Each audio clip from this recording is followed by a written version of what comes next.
ሰላም እንደምናችሁ ይሄን ቪዲዮ መስሙ እንዳጋጣሚ መንገድ ላይ ቁጭ ብዬ ይሄ ልጅ ዘወርድ የሚል እኔ እኮ እግዚአብሔር ጠላት አይደለም እግዚአብሔር ልጅ ነኝ እዚህ ፊት ለፊት የተሰበሰቡ ሰዎች እኮ እግዚአብሔር ጠላቶች ተሟጋች ይታለው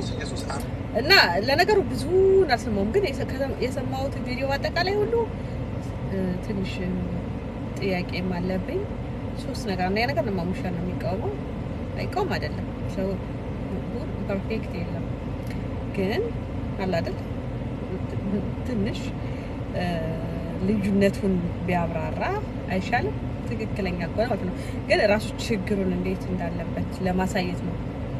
ሁለተኛ እና የሚያወራው ነገር ምንድነው ይሄ አክራሪ ካልቪኒስት የሚባሉት ነው እኔ ካልቪኒስት ደስ የሚለኝ ሐሳቦች አላቸው ግን ምንድነው ሙግት ብዬ ሲሰማ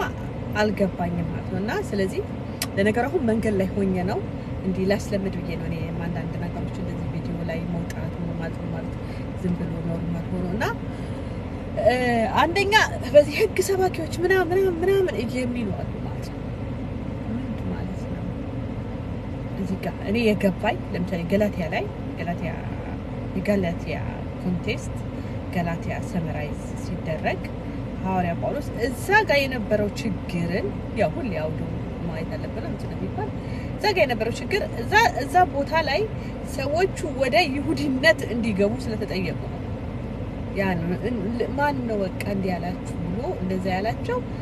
መጀመሪያ መገረዝ አለባችሁ እስራኤላውያን መሆን አለባችሁ ከዛ በኋላ ነው የምትድኑት የሚል ሐሳብ ስለመጣባቸው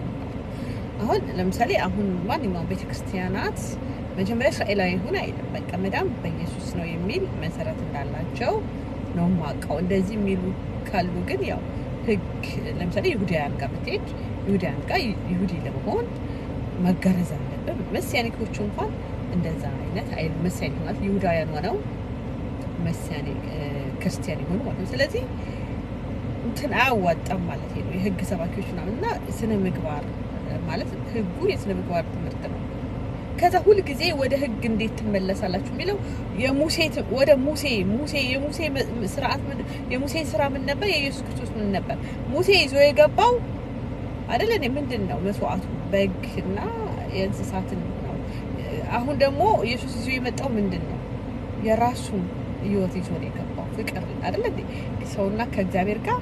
ታረቀን ማለት እንዴ በቃ መንፈስ ቅዱስ ታተመን ማለት ነው ይሄን የማይገባው ሰው የለም ለዚህ ነው እዛ ጋር የነበረው ችግርን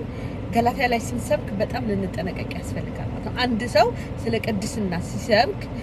ህግ አስተማሪ ሊባል እንዴ ያለ ቅድስና እግዚአብሔር ማየት አይቻልም ነው የሚለው መንፈስ ቅዱስን አታሳዝኑት ነው የሚለው እንዲያውም ኢየሱስ ክርስቶስ ምንድነው ያለው አይደል በስሜ አጋንንት አላመጣንም በስምንት ተአምር አላደረግንም በስምንት እነዚህ ሁሉ አይደል እንዴ ከቶ አላወቅኳቸውም በክርስቶስ ሳይሆኑ እንደዚህ ማድረግ እንደሚቻል ነው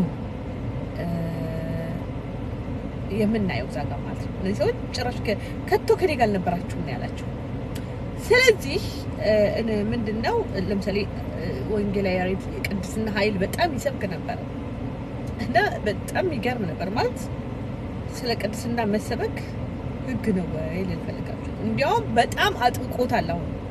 ጸጋ ስለተሰጠን አይደል እንዴ ያለ ቅድስና እግዚአብሔር ማየት አይቻልም በቃ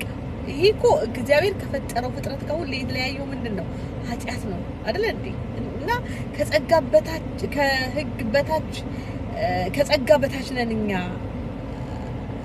ብሏል እና ማለት ሮሜ ላይ በሚቀጥለው በደንብ አድርጌ የኔ ሐሳቦችን በደንብ አቀርባለሁ ማለት ነው ግን ልጁ ትችቱም ትክክል አይደለም አይደል አትሊስት አቀርቡ ማሙሻ እነዚህ የህዝብ መምህራን ናቸው ትልቅ ታሪክ ዘው ያላቸው ሰዎች ናቸውና ምንድነው እዚህ ጉዳይ ላይ ጥቂት የምታልገባኝም ምናምን ቢል ጥሩ ነው ኦፍ ኮርስ ሁሉ ምንድነው አንድ ጸሐፊ ያለ በጣም መሰለኝ ነው ስለ ፍጽምና ሲናገር ፍጹም ማንም የለም ቴዎሎጂ ራሱ እኮ አይደል እንዴ በጣም ትንሽ ቴዎሎጂ ምናምን ያላችሁ ሰዎች በቃ ሀገር ካላጠፋ ምንድነው ብዙ ሁሉ ነገር ይተቻል የሰው ፍጽምና አለ የእግዚአብሔር ፍጽምና አለ ከእግዚአብሔር ፍጽምና ጋር ራሳችን አናዋርዱ ማንም ሰው ቢሆን ሊሳሳት ይችላል ብለን መገመት አለብን ግን አይደለም ይሄ ሰውዬ ጤነኛ ነው ስንል ደረጃው መንገድ አያስትም ከተሰራው ስራ አይደለም እንጂ አይሳሳትም ብለን ማሳመን አንችልም ሰዎችን። ስለዚህ ይሄ ልጅ ግን ብዙ ነገር አልገባውም ማለት ህግ ሲል ጽድቅ ቅድስናን በሰበክ ቁጥር በቃ ስለ ህግ ነው ከሆነ ምን ይሰበክ።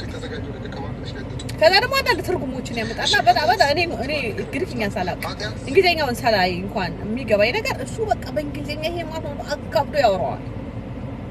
እና የቱብ እንግዲህ በጣም ከባድ ነው። ስለዚህ ይሄ ልጅ ትንሽ ራሱን እንዲያይ ትምህርቱን እንዲያይ እኔ እሱ ስለ ህግ የሚናገራቸው አጠቃላይ ትክክል አይደለም። ገላትያ ላይ ስለ ቅድስና አይደለም በቃ በአጠቃላይ በሙሴ ስርዓትና በኢየሱስ ክርስቶስ ስርዓት ላይ ያለውን ልዩነት ነው አንዳንዴ ስለ ህግ ሲል እንጂ ስለ ቅድስና ኢየሱስ ክርስቶስ ከህግ አንዳች አልተሻረም ብሏል። ይሄ እንዴት ነው ታዲያ የምናያይዘው? ብዙ ነገር ኢየሱስ ክርስቶስ ራሱ አርጎ እንድናደርግም እናት አባትህን አክብር እንደው ማለት ምንድነው ቀድሞ ይታዘዛል እግዚአብሔርን ውደድ ባልንጀራህን እንደራስህ ውደድ እናት አባትህን አክብር። ይሄ የፍቅር ህግ ገባችሁን? ፈራው ሳይሆን በቃ በፍቅር አሁን ስታዩት ህይወት በዚህ መንገድ ሲሄድ እንዴት እንደሚጣፍጥ እና ስለዚህ አሁን እንድንረዳው መሰበክ አለብን። ቅድስናን ኃይል ማወቅ አለብን። ስብከት ለዚህ ነው አስፈላጊነቱ ብዬ አምናለሁና ስለዚህ ትንሽ ይሄ ልጅ ቀዝቀዝ ቢል ምክር ያስፈልገዋል ብዬ ነው።